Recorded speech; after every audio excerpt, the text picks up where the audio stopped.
Invoquer ta présence sur nous. Viens, Esprit de feu, viens nous transformer. Toi qui as été envoyé par le Père pour nous guérir, pour nous sanctifier, viens nous donner, Saint-Esprit, la vraie joie. Viens chasser de nos vies la tristesse qui ne vient pas de Dieu. Viens nous donner la joie qui vient du ciel, la joie existentielle, cette joie qui est dans nos cœurs. Cette joie qui vient de ta présence en nous. Donnez-nous aussi la grâce, Esprit Saint, de la charité, de l'amour, de la générosité. Donnez-nous de vivre sur cette terre comme le Christ a vécu, dans l'amour, en allant à la rencontre des autres pour les aider, pour leur apporter soutien et confort. Viens, Esprit, comme le jour de la Pentecôte. Viens nous aider à comprendre la parole de Dieu et la mettre en pratique. Viens, Saint-Esprit, donnez-nous la vraie joie. Deuxième strophe. Esprit Saint, toi le nom du Très-Haut, consolateur, viens guérir, oh Dieu, tout ce qui est blessé. Mon cœur est prêt, mon cœur est prêt. Gloire à toi, gloire.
Nous voulons te consacrer nos vies. Cette soirée, couvre-nous de ton manteau maternel, de ton manteau de lumière, afin que tout ce que nous allons entendre ce soir soit gardé dans notre cœur, avec ton aide, par ton intercession. Je vous salue Marie, pleine de grâce. Le Seigneur est avec vous. Vous êtes bénie entre toutes les femmes, et Jésus, le fruit de vos entrailles, est béni. Sainte Marie, Mère de Dieu, priez pour nous pauvres pécheurs, maintenant et à l'heure de notre mort. Amen. Nous sommes ici réunis au nom de Dieu, qui est Père, Fils et Saint-Esprit.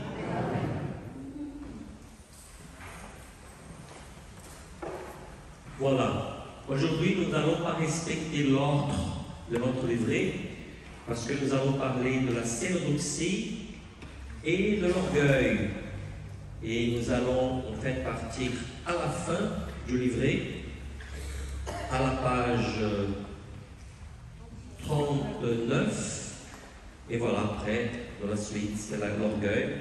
Et la semaine prochaine, nous allons revenir aux 3 passions qui vont manquer. La sédie, la peur et la colère. D'accord? Alors, s'il vous plaît, prenez votre dessin à la page 4. Ceux qui ont le dessin, la page 4. Donc, vous voyez que nous avons déjà parlé sur la gastrimalgie, la luxure et l'avarice. Ce sont des passions qui viennent de la volonté, on va dire de la perversion, de la volonté des désirs. Normalement, vous avez compris pour que nous puissions vaincre la gastrimalgie, la luxure et l'avarice, bien sûr qu'il faut changer notre volonté, changer nos désirs avec tous les conseils que nous avons déjà donnés quand nous avons parlé sur la thérapeutique de ces passions. Et nous avons déjà parlé sur la tristesse qui est liée à l'irascibilité. Vous savez ce que veut dire l'irascibilité? C'est la capacité que Dieu nous a donnée de nous mettre en colère contre le mal, contre le démon, pas contre les autres, mais contre Dieu. Et aujourd'hui, nous allons parler de la cénodoxie et l'orgueil qui font partie du groupe du milieu de notre dessin. Normalement, ce sont des passions liées à l'intelligence. Déjà, je vous dis, si nous voulons vaincre la cénodoxie, la passion, il faut beaucoup penser à ce que nous sommes, à la réalité, il faut voir la réalité telle qu'elle est, etc., pour garder l'humilité. Parce que je vous ai dit qu'à chaque séance où nous allons parler sur les passions, nous allons parler de la vertu opposée. Et la vertu opposée à la cénodoxie et à l'orgueil, c'est l'humilité. Donc si nous ne sommes pas humbles, nous n'allons pas pouvoir vaincre l'orgueil et la cénodoxie. Et nous attaquons tout d'abord la cénodoxie. Il faut vraiment l'attaquer. Nous attaquons le sujet, et nous allons l'attaquer aussi. Voilà, parce que avec la cénodoxie, nous pouvons tout perdre. Tout ce que nous avons fait de bon, vous allez comprendre si nous sommes vaniteux. Donc nous perdons tout ce que nous avons fait dans la vie de bon. Et voilà. Et pour cela, nous allons donc à la page 39. Il y a des choses qui tombent. Page 39. Voilà, la cénodoxie, la vaine gloire. Selon les pères, qu'est-ce qui se passe là? Je vais enlever le papier, ça me dérange. Selon les pères de l'Église, la cénodoxie, couramment appelée vaine gloire ou vanité, se réduit à 2 genres. Avant de parler des genres de cénodoxie, j'explique le mot cénodoxie. En grec, on dit kénodoxia. Le kéno, ça vient de kénos en grec, ça veut dire vide, vain, kénos. Et puis, doxia, doxie, ça vient de doxa, c'est gloire. Donc, vaine gloire, la gloire vide. Donc, d'ailleurs, c'est le thème de la première lecture de dimanche. Vanité de vanité, tout est vanité. C'est avec le mot hébraïque qu'on utilise pour vanité, c'est le vent. C'est des choses qui n'ont pas de consistance, vous voyez. C'est-à-dire qui disparaissent très vite, quoi. Voilà. Elles sont de 2 genres. 2 genres. La première espèce de vanité est celle qui conçoit de l'enlèvement pour des avantages charnels et apparents. C'est ce que nous dit Saint Jean Cassien. Donc elle est liée en fait, et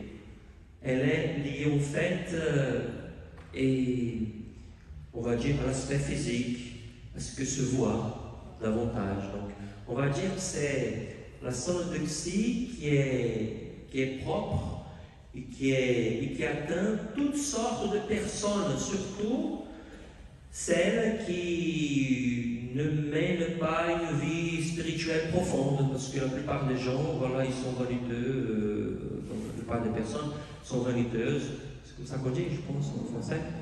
Donc, normalement, voilà, on est coquet, on est coquette pour paraître devant les gens. Il n'y a aucun problème à être coquet et coquette, aucun problème.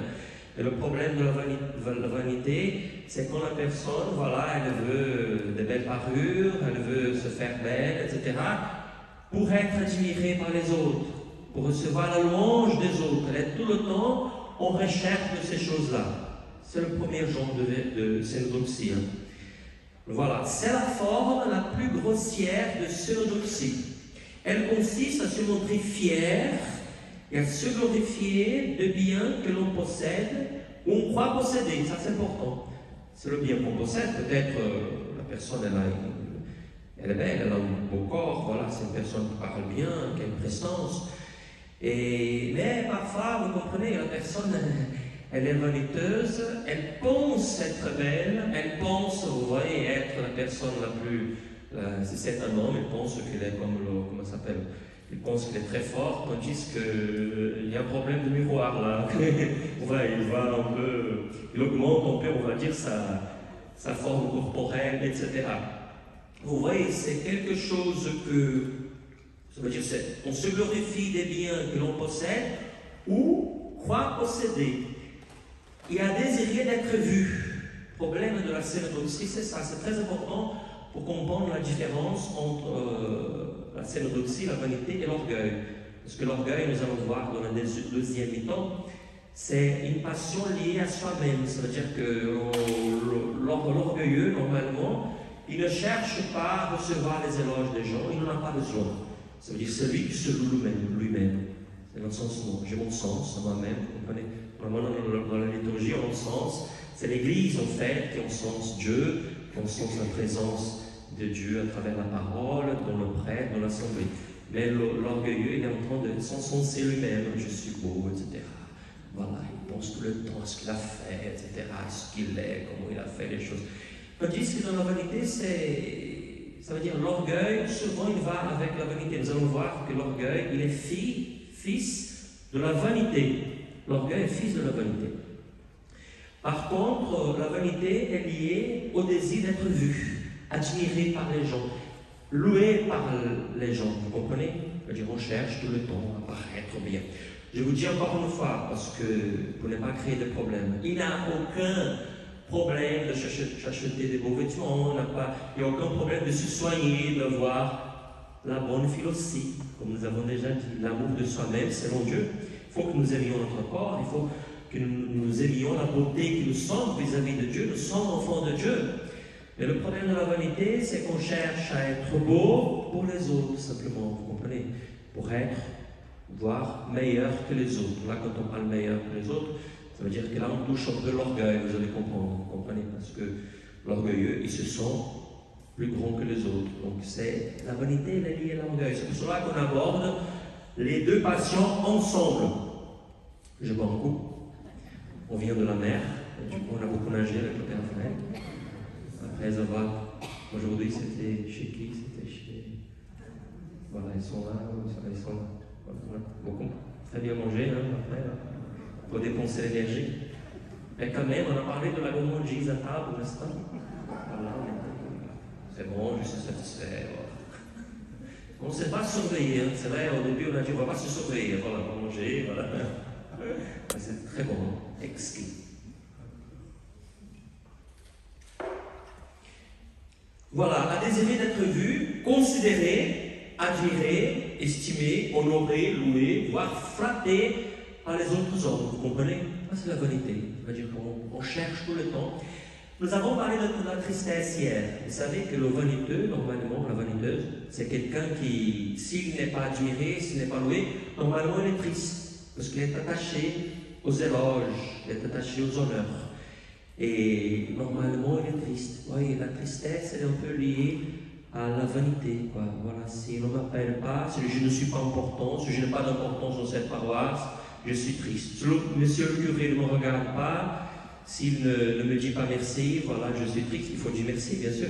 Mais après, si on m'a oublié, on a oublié de me dire merci, je suis triste parce que je fais les choses pour paraître.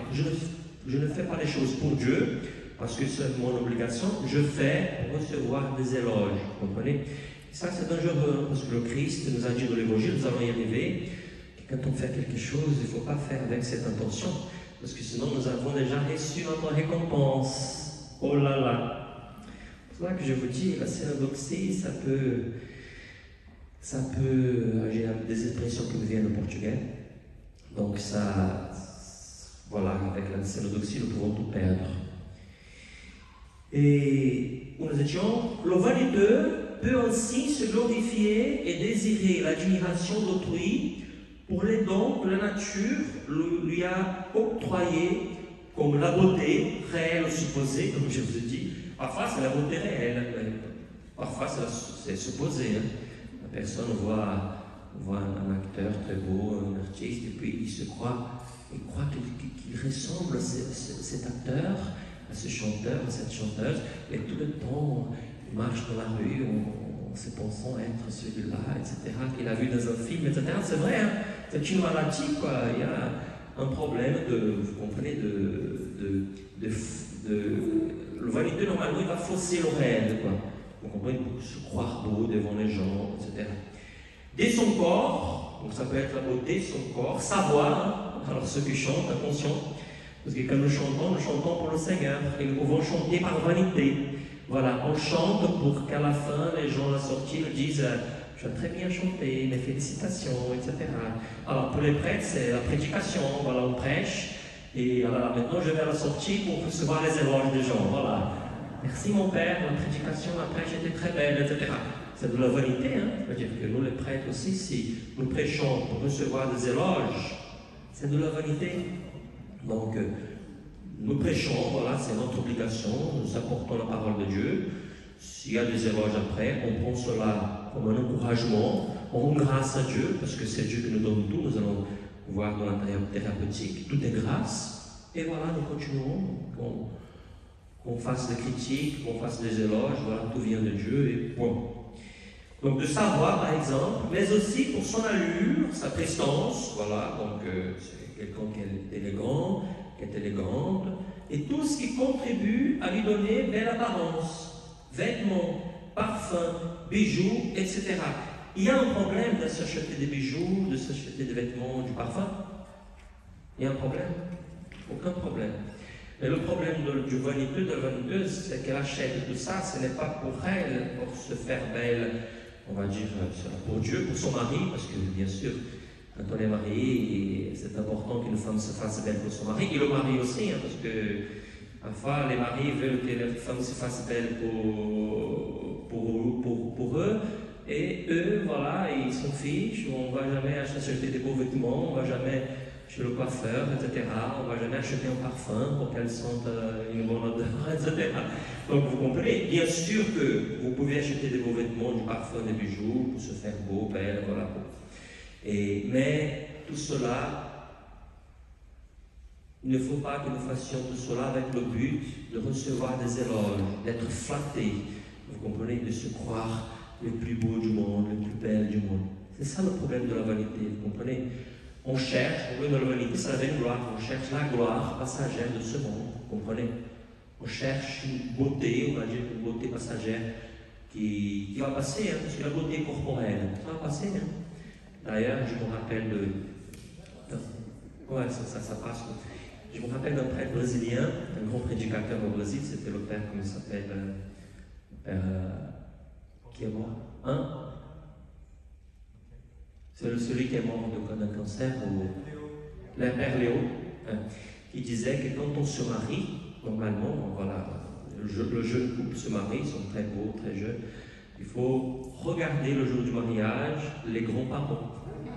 Normalement, ça veut dire, à la fin, ce sera comme les grands-parents, hein, normalement. Bien sûr, ça ne sera pas tout à fait comme les grands-parents, mais en fait, on va se ressembler aux grands-parents. Voilà, il faut bien penser avec qui je me marie. Maintenant, il est très beau, elle est très belle, mais à l'avenir, ce sera comme ça, vous comprenez? La beauté sur cette terre, ça passe. Donc après, bien sûr, il faut se marier plutôt avec la beauté intérieure qui ne passe pas. Parce que la beauté intérieure, ça ne passe pas. Le moi profond, ça peut même évoluer, ça peut même être plus beau à la fin. Mais la beauté extérieure, ça passe, nous savons très bien.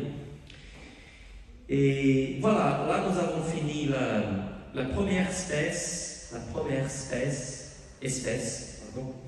de cénodoxie, de vanité. Parce que celle-là, on va dire, c'est la vanité qui, bien sûr, qui peut aussi atteindre les religieux, les sœurs, les prêtres. Parce que, par exemple, je vois là les séminaristes, je leur dis, parce que la soutane, qu'est-ce que la soutane et les habits des sœurs? Nous avons des habits comme ça pour l'humilité, parce qu'il n'y a pas de couleurs, vous comprenez, on se rappelle de la terre, qui à la fin nous serons de la terre. Et au séminaire, je vois que quand les séminaristes vont professer leurs vœux, donc ils en ont hâte d'avoir le soutane, ils sont très, très fiers comme ça, c'est comme le défilé, vous comprenez? On fait même comme ça, voilà, avec les... c'est vrai, hein? Je vois quelques séminaristes qui font le défilé quand ils ont la soutane, voilà, ils sont très fiers, donc là ils n'ont rien compris, quoi, vous comprenez? Donc la vanité peut aussi atteindre, voilà, les religieux, les prêtres, les religieuses, etc. Cette vanité qui est commune, on va dire, à tous. Mais après, de la deuxième sorte de vanité, vous allez voir, c'est la vanité des spirituels. Et là, c'est là qu'habite le danger. Parce que les traits spirituels, on se glorifie d'être saint, d'avoir bien prié, d'avoir d'avoir acquis les vertus. Et voilà, et quand on est fier d'avoir acquis cette vertu, etc., là on perd l'humilité, vous comprenez? Donc, tout notre mérite s'en va d'un coup. Voilà. La seconde espèce de cénodoxie est celle qui s'enfle du désir d'un vain renom pour les biens spirituels et cachés. Je suis déjà un saint. Voilà. On peut commencer, le pape peut commencer à un bon procès de béatification, hein, parce que je ne veux que mourir pour que je sois béatifié le plus vite possible, et que mon image apparaisse sur les murs de la basilique Saint-Pierre. Voilà. Donc j'exagère un peu, hein. Ça veut dire que c'est des gens qui pensent qu'ils sont plus saints que les autres, qui regardent les autres comme ça. Voilà, je suis le plus beau, la plus belle. Au niveau spirituel, parce que nous sommes dans la deuxième sorte de... Elle consiste pour l'homme à se glorifier en lui-même ou devant les autres hommes de ses vertus et de son ascèse, de ce qu'ils font faire au niveau spirituel, et à rechercher pour elle l'admiration et les louanges d'autrui. Comme je vous ai dit, c'est une vanité qui atteint les personnes menant une vie spirituelle, parfois profonde. Dans ce cas-là, la passion de vanité naît quand les autres passions sont vaincues. Voilà pourquoi elle est subtile, vous comprenez? Vous avez vaincu toutes les passions. Vous avez vaincu la luxure, vous avez vaincu la gourmandise, et après vous vantez, c'est ça? Vous vantez d'avoir vaincu toutes les vertus. Voilà, je suis un homme vraiment spirituel, je suis une femme vraiment spirituelle, vous comprenez? Voilà. Elle apparaît que les autres passions disparaissent. Elle est toujours prête à apparaître, en fait, la vanité. Et dans ce cas-là, nous avons déjà lu cela, et voilà ce que dit Saint Jean Clément, attention. C'est pour cela que Saint Jean Clément affirme que le démon de la vaine gloire, parce qu'une chose que je n'ai pas expliquée, c'est que les pères du désert, les pères de l'Église disent qu'il existe dans le monde spirituel des démons spécialisés en chaque péché. Le démon sait quelle est votre passion dominante. C'est pour cela que je vous ai expliqué depuis le début. Il faut que nous découvrions quelle est notre passion dominante, notre tendance dominante. Pourquoi? Parce que le démon va vous attaquer souvent par là. Si votre problème est la gourmandise, il y a le démon de la gourmandise qui va s'approcher de vous. Un démon qui a fait un doctorat en gourmandise. Après, si votre problème est la luxure, voilà, il y a un esprit d'impureté, un esprit de luxure qui va s'approcher de vous. Si votre problème c'est l'orgueil, il y a le démon de l'orgueil qui va s'approcher de vous. Ça, ce sont les pères du désert qu'on en fait l'expérience. Donc, et Saint Jean Clément nous parle là du démon de la vaine gloire. Le démon de la vaine gloire sent une joie particulière quand il voit se multiplier les vertus. Il se frotte les mains en disant, voilà, les vertus se sont multipliées chez lui, chez elle, et maintenant c'est mon tour d'y aller. Vous comprenez? Parce que plus on grandit de la vertu, plus il peut faire la personne tomber dans la vanité spirituelle. Dans la vanité spirituelle. Vous me suivez? Je vois un coup.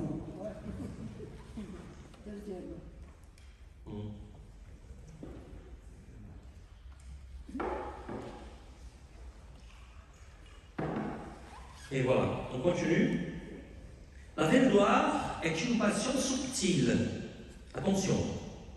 Il peut revêtir de nombreuses formes en différentes situations.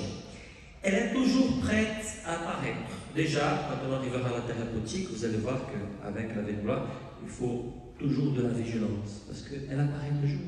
Dès que tu as fait quelque chose, voilà, tu t'enfles. Vous vous enflez donc, de ce que vous avez fait. Et là, vous comprenez, elle nous attaque. Quelques pères la comparent à un noyon. Là, toutes les dames et nous, messieurs aussi, nous comprenons cela. Les anciens ont joliment décrit la nature de cette maladie en la comparant à un noyon. Noyon, c'est ça? Oignon, pardon. Un oignon. Oignon. Comment? Oignon. On prononce pas l'ouïe. Non, oignon. Il y a des exceptions dans la langue française. Hein? Un oignon. Quand on lui ôte une peau, parce que l'oignon, il a plusieurs peaux, n'est-ce pas? Quand on lui ôte une peau, on en retrouve aussitôt une autre. Et autant on en retire, autant on en retrouve. Saint Jean Cassien. Voilà, elle peut tirer profit de toutes nos activités. C'est ce que veut dire. Ça veut dire chaque peau de l'oignon symbolise une activité que nous faisons, une bonne activité spirituelle. Hein. Et voilà, chaque fois, la scénodoxie, la vanité peut être là pour nous enfler. Et voilà ce qui dit Saint Jean Clément. Le soleil brille pour tous également, et la vaine gloire trouve à se réjouir de toutes nos activités. Par exemple, je tire vanité de mon jeûne. Voilà, je jeûne plus que les autres. Je veux me montrer que je jeûne le mercredi, le vendredi et même le samedi et plusieurs fois par semaine. Puis, quand je le suspends pour ne pas être remarqué, je me glorifie de ma prudence. Je suis très prudent, je ne me montre pas, vous comprenez? Donc, que je jeûne ou que je ne jeûne pas, je m'enfle, voilà, de moi-même. Je veux paraître devant les gens, donc paraître bien devant les gens. Quand je porte des beaux vêtements, je suis convaincu par la vaine gloire que je suis beau, etc. Voilà, je suis beau avec ces beaux vêtements que j'ai achetés chez Kiabi. Non, Kiabi, non. C'est où j'ai acheté les vêtements quand j'étais en France, chez Kiabi. Voilà. Mais des vêtements moins chers, n'est-ce pas? Moi, j'ai fait de la publicité, il faut me donner de l'argent. Ça existe encore, Kiabi? Oui, ça existe. Voilà. Et quand je porte des beaux vêtements, je suis convaincu par la vaine gloire. Et quand j'en prends des pauvres vêtements, j'en tire encore vanité. Voilà, je suis pauvre, vous comprenez? J'achète des beaux vêtements, voilà, je suis pauvre. Et je n'achète pas, là, je suis convaincu par ma pauvreté, voilà, je suis pas comme les matérialistes, les consuméristes, c'est ça? Consuméristes qui achètent tout le temps, voilà, qu'est-ce que je suis? Vous comprenez? Elle est toujours prêt à apparaître, la vaine gloire. Voilà, on continue. Quand je parle, je suis convaincu par elle, j'ai bien parlé. Et quand je garde le silence, elle me domine encore. Voilà, je suis humble, j'étais prudent, voilà, je n'ai pas montré que je sais, etc. C'est la discrétion.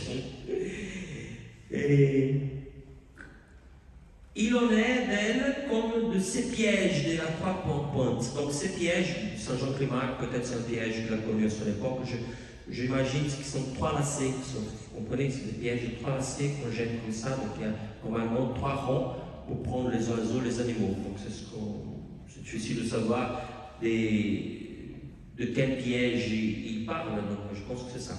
Elle est comme ce piège à trois pointes. De quelque façon que tu la jettes, elle tient toujours dressée l'une de ses pointes. Vous comprenez? Parce que vous avez vaincu, voilà, une certaine vanité, voilà l'autre qui apparaît. Vous comprenez? Donc c'est comme l'oignon. Vous avez compris.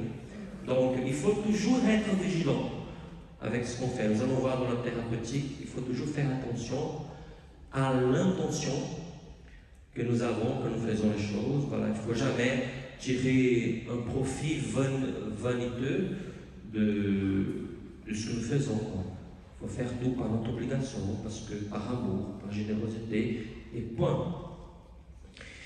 Où nous étions, la cénodoxie est encore subtile dans le fait qu'elle peut porter l'homme à se montrer zélé dans l'ascèse, à combattre certaines passions et à pratiquer certaines vertus, comme à obtenir certains charismes, mais avec l'intention, c'est ce que je vous ai dit, de tirer de ces activités quelques plaisirs qui puissent entretenir la philosophie, l'amour de soi-même. Bien sûr, il s'agit de la mauvaise philosophie, vous comprenez, c'est tirer un plaisir quelconque, voilà, de ce qu'on fait. Ça veut dire que quand on prépare quelque chose, voilà, si on chante à l'église, on prépare les chants, il ne faut jamais voir l'intention de paraître devant les gens, de recevoir des éloges. Quand on fait quelque chose pour l'église, il ne faut jamais avec l'intention, voilà, de recevoir des applaudissements de monsieur le curé. Quand on prépare une prêche, je parle pour le prêtre, voilà, notre intention, il faut que ce soit, voilà, à travers la prédication, je veux être un instrument, pour que les gens se remplissent de Dieu, puissent apprendre la parole de Dieu, la volonté de Dieu. Il faut que ma joie, elle soit là, peu importe si je reçois des éloges, peu importe si on jette de pierre et si on m'applaudisse. On jette de pierre, ça est un peu fort. Hein. Donc vous comprenez, il faut que l'intention soit, voilà, je fais parce que c'est une obligation. Comme nous dit l'Évangile, vous n'avez fait que ce que vous devriez faire, comme dans la parabole des serviteurs quelconques. Ouais. Quelconque. Ouais, parce que c'est pas inutile, c'est quelconque, c'est bien, c'est serviteur quelconque. Et voilà. Et nous passons au paragraphe suivant. Comme les autres passions,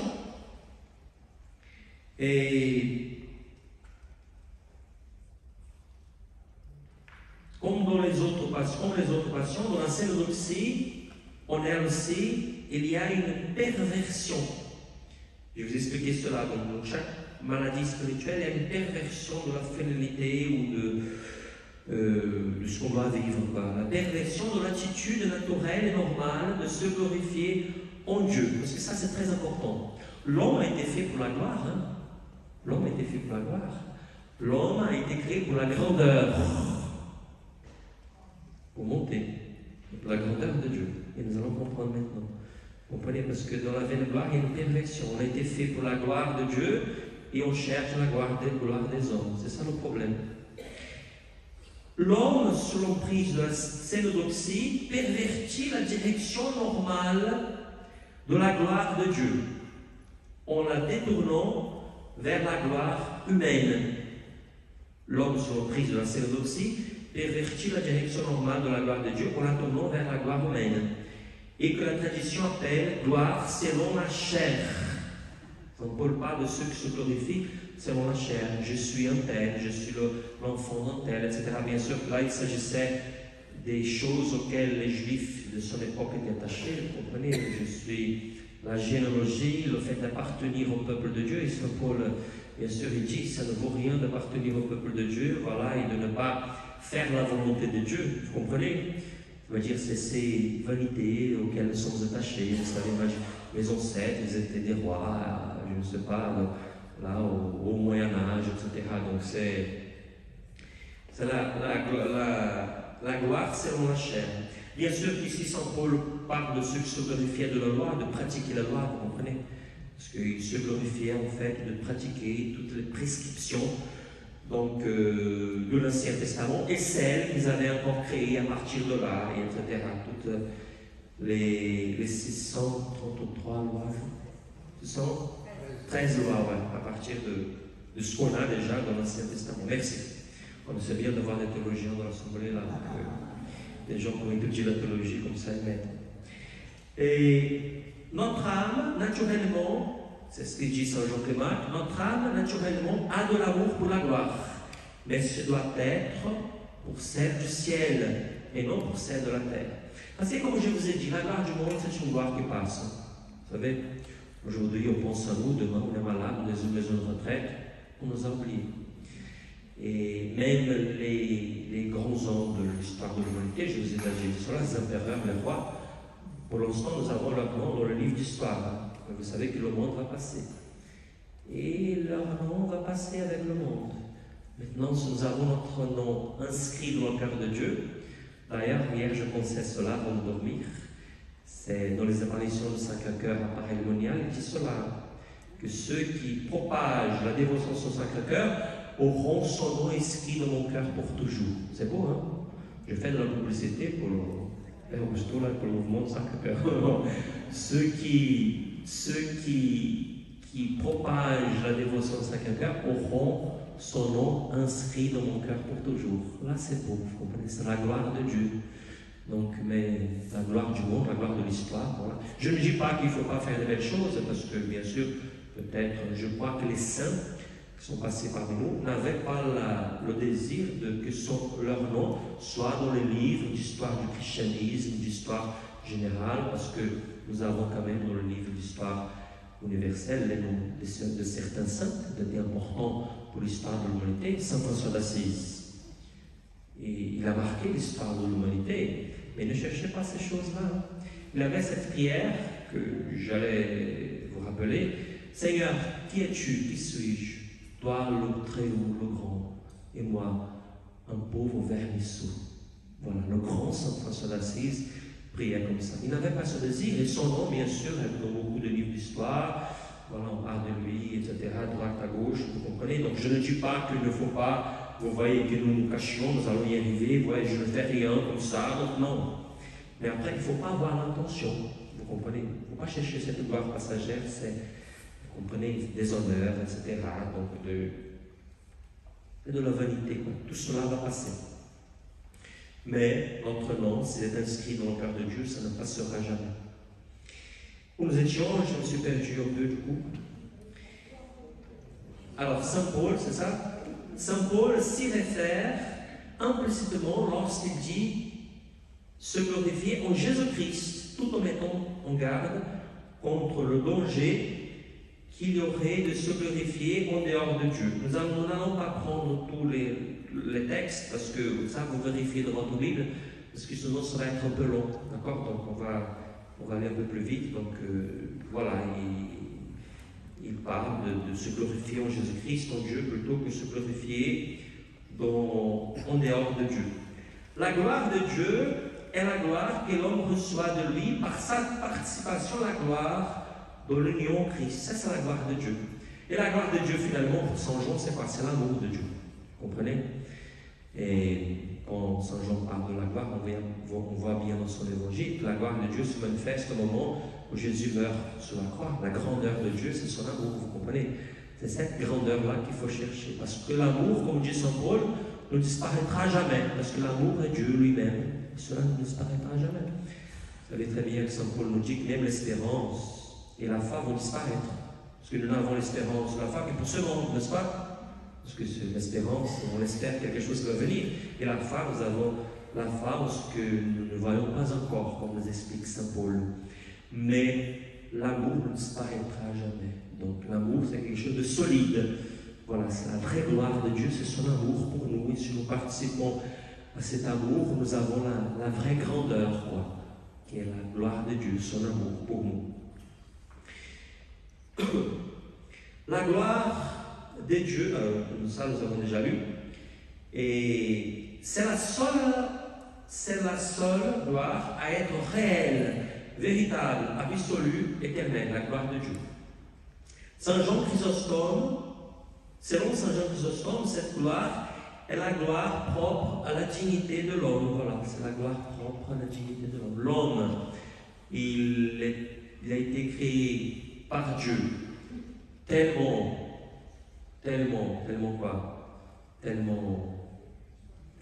beau, vous comprenez, Dieu lui a donné tellement de dons, etc.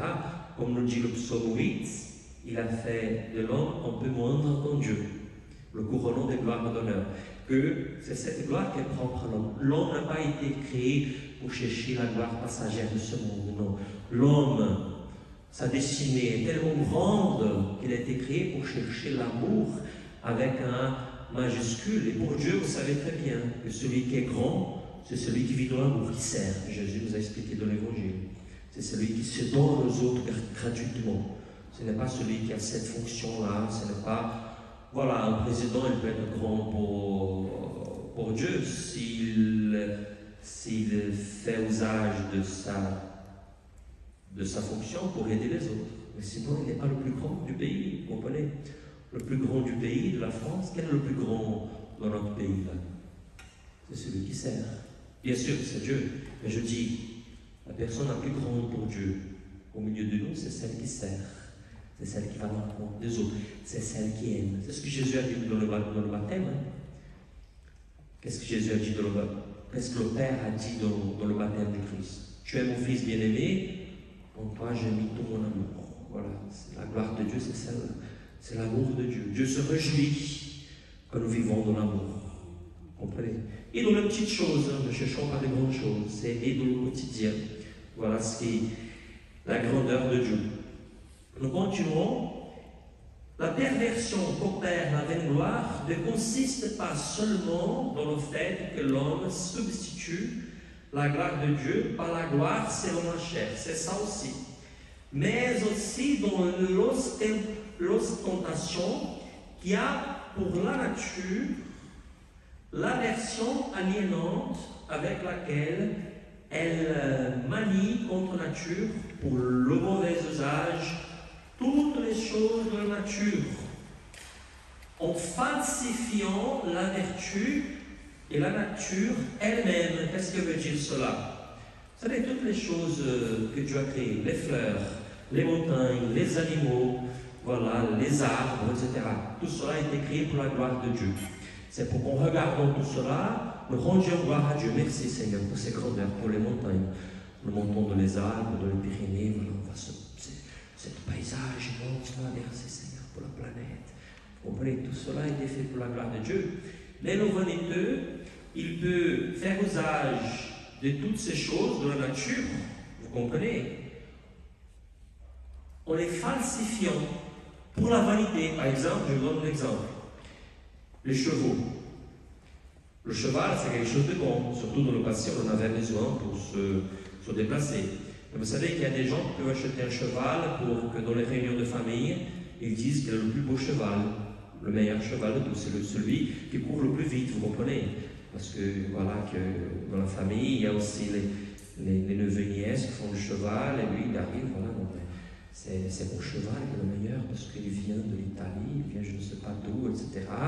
Donc, comme disait Saint Ambroise de Milan, disait qu'à cette époque, il y avait dans les conversations des gens riches, parce qu'il fréquentait bien sûr, il était gouverneur dans l'Empire romain, Saint Ambroise de Milan, avant de devenir évêque sans être baptisé. Il disait que dans les conversations des riches, il y avait ces choses-là. Il savait même, en fait, il parlait de chevaux en parlant des grands-parents, des arrière-grands-parents, en utilisant le langage que nous utilisons pour parler des hommes. Vous savez, celui-là, son père était un tel.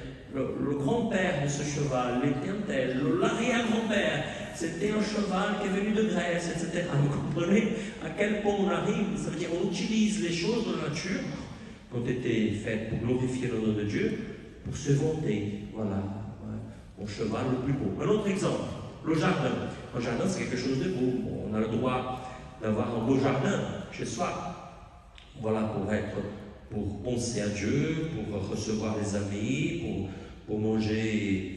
Je ne parle pas de jardin potager, je parle de jardin des fleurs, etc. Je pense surtout à cela. Donc c'est bien, si nous avons de l'espace chez nous, d'avoir un beau jardin, voilà. C'est bien pour travailler comme ça, donc ça fait du bien pour la santé. C'est une thérapie aussi, vous comprenez, de couper les fleurs, voilà, les haies du jardin, c'est très beau. Mais nous pouvons avoir un jardin, pour le dire, c'est le jardin le plus beau du quartier, vous comprenez. Nous pouvons, aujourd'hui avec Internet, nous pouvons prendre des photos de jardin, voilà, pour montrer que nous avons le plus beau jardin du monde. Vous comprenez? Ça veut dire qu'il a une perversion. On fait usage des choses de la nature qui ont été créées pour glorifier Dieu, la beauté de Dieu, mais pour glorifier l'homme, vous comprenez? Un autre exemple, les pierres précieuses. Les pierres précieuses, elles sont belles, voilà, elles sont là. Combien de gens s'achètent des pierres précieuses, vous comprenez, pour dire, voilà. Donc c'est vrai qu'aujourd'hui on fait moins cela parce qu'avec les beaux vêtements de marque, etc., voilà, on va plutôt acheter des vêtements de marque, vous comprenez. Parfois ça ne change rien, parce que c'est juste la marque, vous comprenez. Donc, mais c'est vrai que dans le passé, les gens, surtout les personnes aisées, donc s'achetaient des pierres précieuses pour se montrer, voilà, j'ai un diamant, j'ai une turquoise, j'ai ceci, j'ai cela, etc.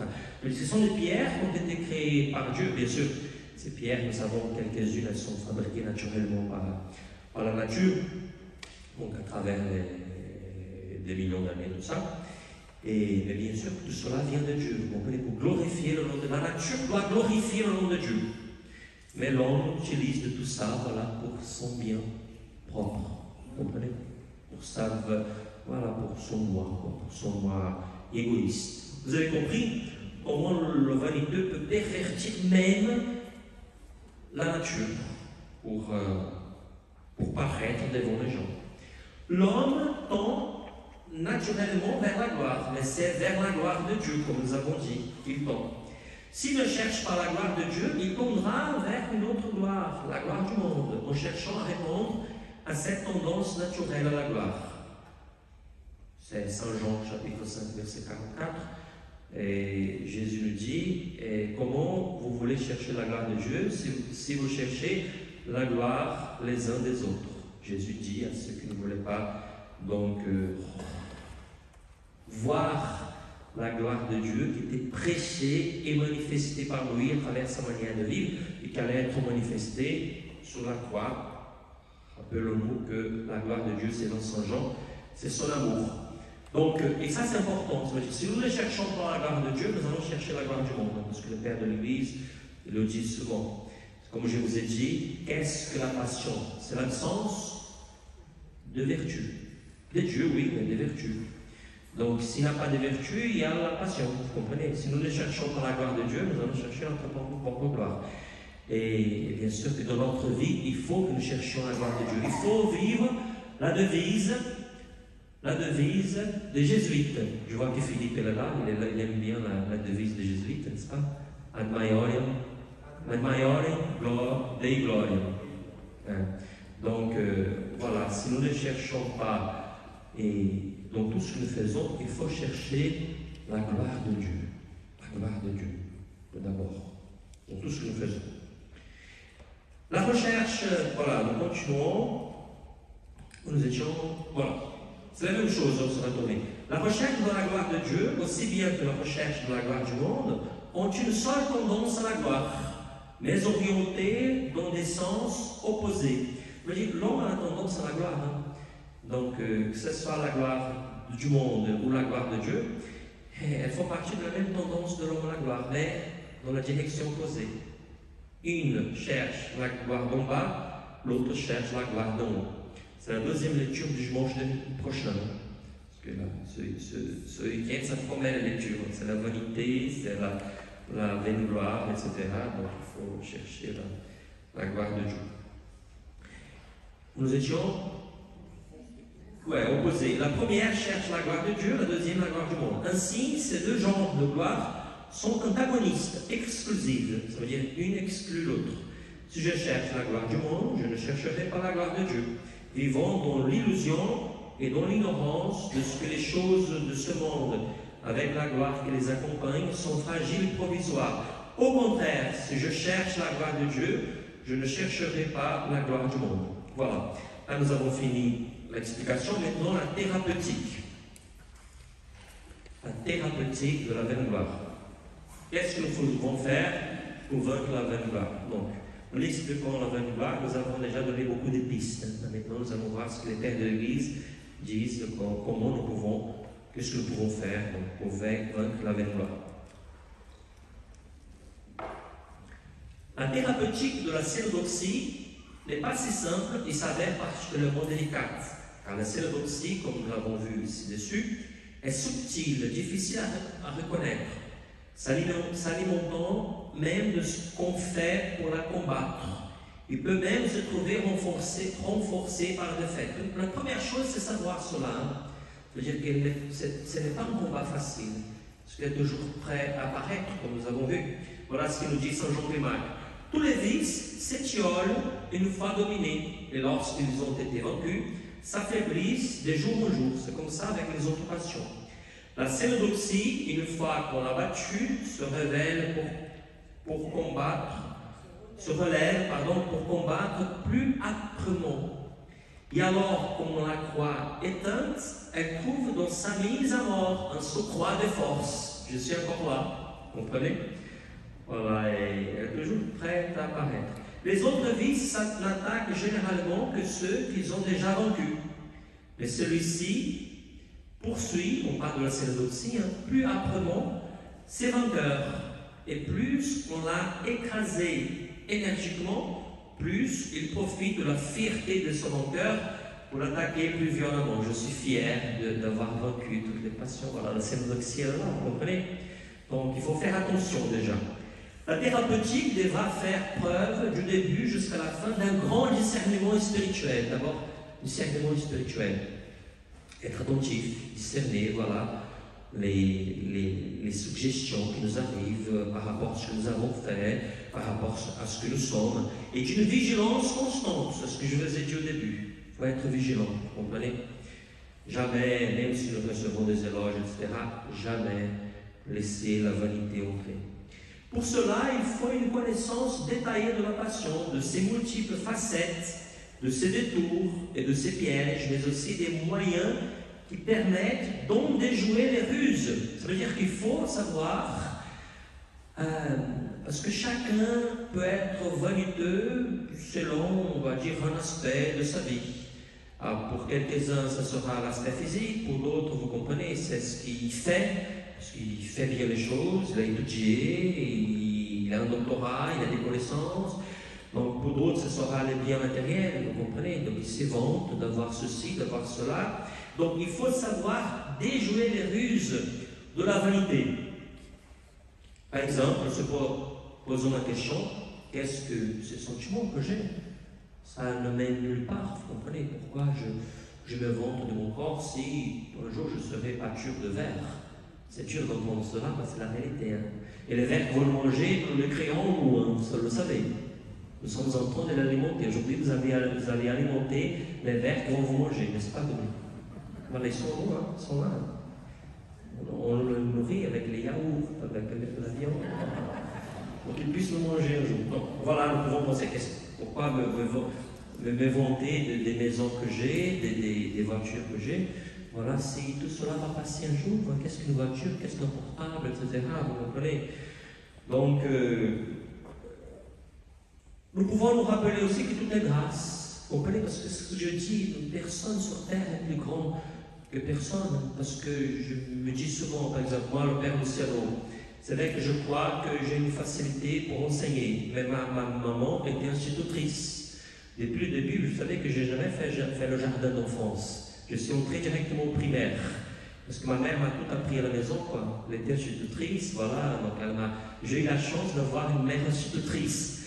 D'autres n'en ont pas eu, vous comprenez, donc ils n'ont pas eu l'opportunité. S'ils avaient eu une mère institutrice, peut-être ils auraient plus de facilité pour les études, vous comprenez. Après, bien sûr, il y en a en Afrique, par exemple, qui n'ont pas malheureusement la grâce de pouvoir étudier. Vous êtes né en France. Vous pouvez étudier, voilà, vous avez des aides parfois du gouvernement pour faire ceci, cela. Voilà, donc nous pouvons étudier et cela ne nous fait pas plus grand que les Africains, parce que les Africains ont aussi leur qualité, vous comprenez. Tout est grâce, quoi. Nous sommes ce que nous sommes parce que la vie nous a été favorable. Donc, Dieu nous a ouvert le chemin, etc. À travers nos parents, à travers les maîtres que nous avons eus à l'école, à la faculté, etc. Vous comprenez? Nous avons fait des rencontres que les autres n'ont pas fait, d'autres n'ont pas fait. Vous comprenez? Il faut penser à cela, tout est grâce. Tout ce que j'ai reçu. Et je donne ce que j'ai reçu. Voilà. Voilà, c'est comme ça qu'on déjoue en fait les ruses de la vanité. Vous comprenez? Tout est grâce, toute manière, tout est passager. Voilà. Je n'ai pas besoin de me glorifier. Donc de ce que je suis, de ce que je fais, de ce que je puisse faire, etc.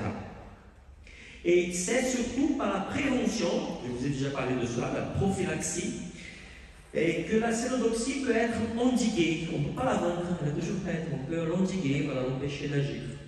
Et pour ce combat continuel contre la cénodoxie, il est nécessaire que l'homme soit stimulé à prendre conscience des risques qu'elle lui fait encourir. Et quel est le plus grand risque? Celui notamment de perdre totalement le bénéfice des peines qu'il a jusqu'alors endurées, ainsi que toutes les vertus qu'il a pu acquérir en se souvenant des paroles du Christ lui-même. Ils ont reçu leur récompense. C'est dur, hein? Vous vous rappelez de ce texte? On jeûne, on prie pour se montrer. Et qu'est-ce que le Christ dit? Ils ont reçu leur récompense. Voilà, on n'a plus besoin de recevoir la récompense de Dieu parce qu'on a déjà tout eu sur la terre. Ce que nous avons cherché, c'est l'admiration des autres, des hommes. On continue. Parce que la cénodoxie est recherche de la gloire humaine, mondaine, terrestre, l'homme qui veut vaincre cette passion doit reconnaître la vanité d'une telle gloire, comme je vous ai déjà dit, en prenant notamment conscience de l'inconsistance de ses fondements et du néant des buts qu'elle poursuit. Tout passe, tout va passer. Et il ne faut pas que je m'attache à ce qui va passer.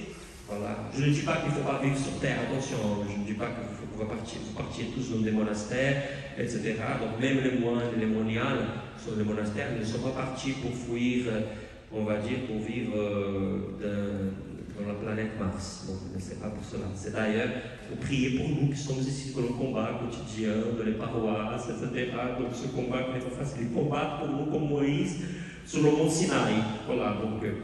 mais c'est vrai que c'est très important de relativiser de ce que nous avons, la gloire du monde qui est passagère. Parce que sinon, en plus, nous allons souffrir. Combien de gens, des hommes politiques, voilà, donc ils sont là, ils sont flattés, etc. Ils s'y attachent le jour où on n'est plus élu, voilà.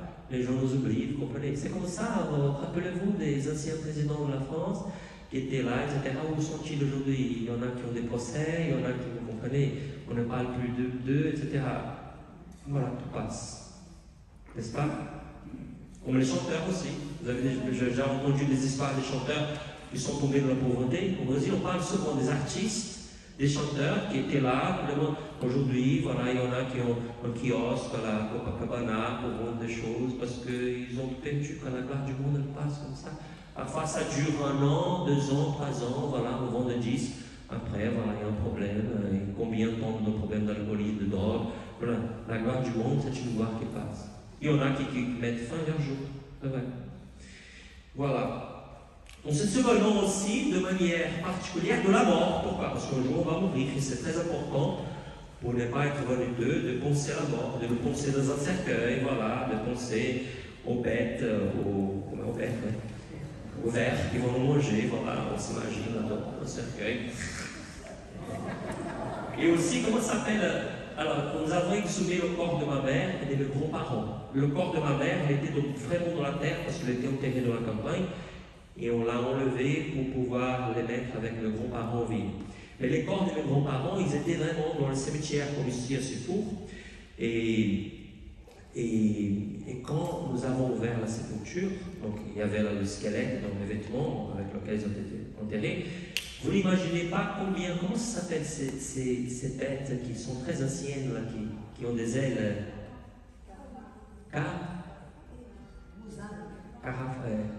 Cafards. À peu près 200-300 cafards qui sont sortis du corps. Oh là là, qu'est-ce que. Ça m'a frappé de voir tous ces cafards qui passaient par le crâne de mon grand-père, ma grand-mère, oh là là. Ces cafards, je pense. Hein. Ces bêtes sont très anciennes, ces cafards. Et ces cafards, hein? C'est les cafards? Oui, c'est les cafards qui sont marrons un peu, qui ont des ailes, ouais. Qui vont où il y a de la saleté, c'est ça?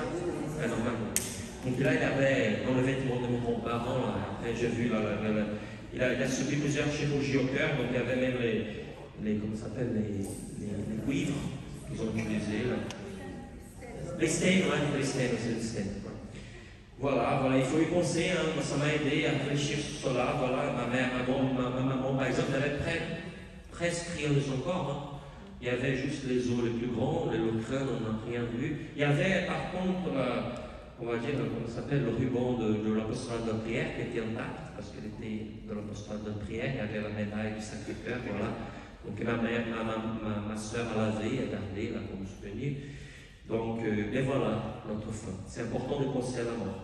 Qui nous révèle alors la pleine mesure de la vanité du néant des choses humaines, que la cénodoxie a pour objet, et en même temps, quel est le moment crucial où le jugement divin est signifié à l'homme. C'est le moment de notre mort, nous allons comparaître devant Dieu. C'est important de penser à la mort, le jugement, pour ne pas tomber de la vanité. En outre, l'homme que veut brider la cénodoxie doit renoncer à tout ce qui peut être la source ou l'occasion, en fuyant ceux qui sont manifestement sous son emprise. Si vous marchez avec des gens, et si vous fréquentez des gens qui sont vaniteux, normalement, vous comprenez, vous risquez de devenir vaniteux. Des gens qui parlent tout le temps, qui se flattent tout le temps. Voilà, vous pouvez devenir un flatteur de soi-même si vous fréquentez ces gens-là. En refusant pour soi-même toute fonction honorée des hommes, en raison notamment du pouvoir et du prestige qu'elle confère. Et voilà, parfois il faut refuser si la raison par laquelle vous allez accepter une fonction, c'est la vanité. Parce que bien sûr, nous avons besoin d'assumer des fonctions de l'Église, d'assumer des fonctions dans la société. Mais il ne faut pas que la raison soit le pouvoir, que la raison soit le prestige qu'elle confère. Si vous voyez que vous risquez de tomber gravement dans la vanité, il faut plutôt choisir quelque chose de moins important. Vous comprenez, vous allez pouvoir gagner votre vie pour ne pas tomber dans la vanité. Ça, ce sont des conseils des pères de l'Église, des pères du désert. Et en repoussant toute distinction susceptible de s'attirer l'admiration et l'ange. Là, il faut quand même faire attention parce que, bien sûr, le refus de fonctions, etc., il ne faut pas que nous oublions la parabole des talents. Parce que Jésus a quand même dit, si nous avons reçu des dons, c'est pour multiplier les dons, les talents. Si Dieu vous a donné la grâce d'un savoir-faire, si Dieu vous a donné la grâce d'étudier certaines choses, et si avec ces certaines choses que vous avez étudiées, vous pouvez aider le monde et l'Église, votre famille, il faut quand même être responsable. Attention avec la mission. Mais il ne faut pas que notre but, que nous pensons aider avec ce que nous avons reçu, il faut avoir un équilibre, c'est ça. Il faut avoir un équilibre entre, il ne faut pas que nous soyons omis, il ne faut pas non plus que nous soyons vaniteux, vous comprenez. Il faut avoir un équilibre, et ce n'est pas facile. Hein. Ce n'est pas facile. Il faut, on va dire, accepter les fonctions, etc., et avec humilité. Voilà, et en repoussant toute distinction, nous avons déjà lu. Comme la cénodoxie se caractérise par le désir d'être remarqué, il convient d'éviter tout ce qui peut nous singulariser dans nos paroles, comme dans nos actes et nos comportements. Ça veut dire, si vous allez dans une fête de famille et vous mettez des vêtements pour être remarqués, très colorés, comme ça je vais être vu, vous comprenez? Donc là, il faut éviter, hein, parce que sinon c'est... Et celui qui veut être délivré de la cénodoxie doit au contraire tout faire pour devenir et pour rester ignoré des hommes. La recherche de la solitude et d'une vie cachée, le regard des autres, peuvent contribuer à cela. Bien sûr que ces conseils de pères de l'Église, normalement, ils sont donnés pour des moines qui sont dans le désert, etc. Bien sûr que nous qui vivons dans la société, nous ne pouvons pas vivre à l'écart de tout.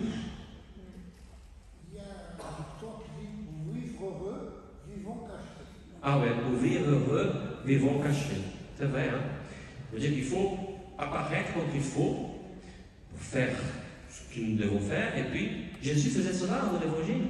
C'est important que vous dites ça, Roland, parce que Jésus faisait cela. Il faisait sa mission, dès qu'on voulait le faire roi, voilà, il cachait, il allait prier pour ne pas chercher la gloire du monde. Ce qu'il voulait, c'est la gloire du Père, c'est donner sa vie pour les autres, c'est faire du bien aux autres. Voilà la gloire de Dieu. Alors, nous allons avancer un peu. Et d'un autre côté, alors nous étions là. Parce que la cénodoxie s'infiltre même dans les meilleures pratiques de la vie spirituelle, il faut pour celui qui veut la vaincre une discrétion absolue en ce qui concerne l'ascèse pratiquée. Il ne faut pas raconter à droite, à gauche ce qu'on fait, hein, parce qu'il y a des gens qui aiment dire je dis tant de chapelets, je fais tant de jeûnes, etc. Donc il faut une discrétion. mais aussi les vertus, les connaissances acquises. Maintenant, je suis patient, je suis patient. Bien sûr, si vous allez voir un prêtre, vous pouvez le dire, etc. Donc, pour dire à quel stade, surtout si c'est votre père spirituel, il faut le dire, pour expliquer comment les vertus acquises, etc. Mais il ne faut pas raconter à droite, à gauche, voilà les vertus que nous avons acquises, etc. De l'autre côté, l'effort pour ne pas cacher ses misères peut être très profitable, pourvu qu'il ne soit pas motif de tort et de scandale pour le prochain. Bien sûr, parfois on peut même dire nos misères aux autres, pour ne pas cacher, mais il faut faire attention que ce ne soit pas un scandale. D'ailleurs, on raconte, je ne sais pas si je vais aussi raconter là maintenant, et dans les apostèles, les prêtres de l'église, les sentences de père de l'église, on raconte qu'un jour il y a une jeune fille, je pense d'Alexandrie, qui est allée voir un moine qui était très célèbre dans le désert, très saint. Et elle est arrivée avec des amis, c'était la fille d'un homme très riche, etc. Elle dit, je vais voir Abba, je ne me rappelle plus son nom, on va dire Abba Eli, on va dire comme ça. Et puis, elle est passée par le chemin, elle a vu un moine qui passait, elle dit, je voulais voir Abba Eli. Alors, pour voir Abba Eli, vous passez par là et vous y allez là, vous allez le trouver. Et puis elle arrive dans le monde là où il y avait des moines qui vivaient dans le désert. Elle a dit, je suis venu voir Abba Eli. Ah, il vient de sortir. Donc, elle a dit, mais il vient de sortir? Oui, et il est comme elle est, il est comme ci, comme ça, etc. Ah, c'est celui qui m'a dit de ne pas venir voir Abba Eli parce qu'il est un mouton, il est un impur, etc. Parce que là-bas, Eli, il disait, vous allez voir Abba Eli, il est un mouton, il ne faut pas y aller le voir, etc. C'est lui-même, en fait, qui parlait, en fait, de certains de ses péchés qu'il avait commis, vous comprenez, pour ne pas tomber dans la gloire de ce monde. Mais attention, ça peut scandaliser, parce qu'il faut faire attention quand on parle de nos misères, voilà. On peut très bien dire, nous les prêtres, des fois on dit, voilà, on est prêtres, on est comme vous, on est dans le combat, moi aussi parfois je pêche, voilà, parce que je n'ai pas l'humilité, etc.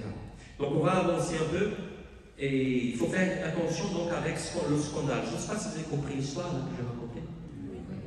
Accepter l'humiliation peut être aussi profitable aussi, accepter l'humiliation, parce que normalement, le vaniteux ou l'orgueilleux a du mal avec l'humiliation. Quand on nous corrige, quand on a du mal. Et c'est important, voilà, quand une personne nous dit des choses qui nous humilient un peu. Donc ça, c'est important aussi pour que nous puissions vaincre la vaine gloire. Dieu se réjouit quand il nous voit courir au-devant des humiliations pour réprimer, frapper et anéantir la vaine estime de nous-mêmes. Saint Jean Clément. Pour finir, pour s'humilier, l'homme peut simplement penser à ses péchés passés ou encore penser à sa condition actuelle. Voilà, on pense aux péchés que nous avons déjà commis. C'est vrai qu'aujourd'hui, je suis très chrétien, je viens à l'église, mais combien de péchés j'ai commis dans mon passé? Et voilà, et comment je suis maintenant? Peut-être, voilà, je ne suis pas ce que Dieu veut que je sois. Pour conclure, qu'il est loin de la perfection, car évidemment, aussi parfait qu'il soit, il n'a pas encore accompli tous les commandements de la loi. Vous comprenez? Il faut penser à ce que nous devons être avec humilité. Et voilà. Nous avons, en fait, les 20h10, on va faire 10 minutes d'accord de pause. Donc, pour après attaquer l'orgueil. D'accord? Donc là, pardon, j'ai parlé un peu trop. Je pense que par rapport à l'orgueil, vous allez voir, ça ressemble beaucoup à la vanité, ça va être un peu plus vite. Nous faisons simplement 10 minutes, d'accord, de pause. Gloire au Père et au Fils et au Saint-Esprit, comme il était au commencement, maintenant et toujours, dans les siècles des siècles. Amen.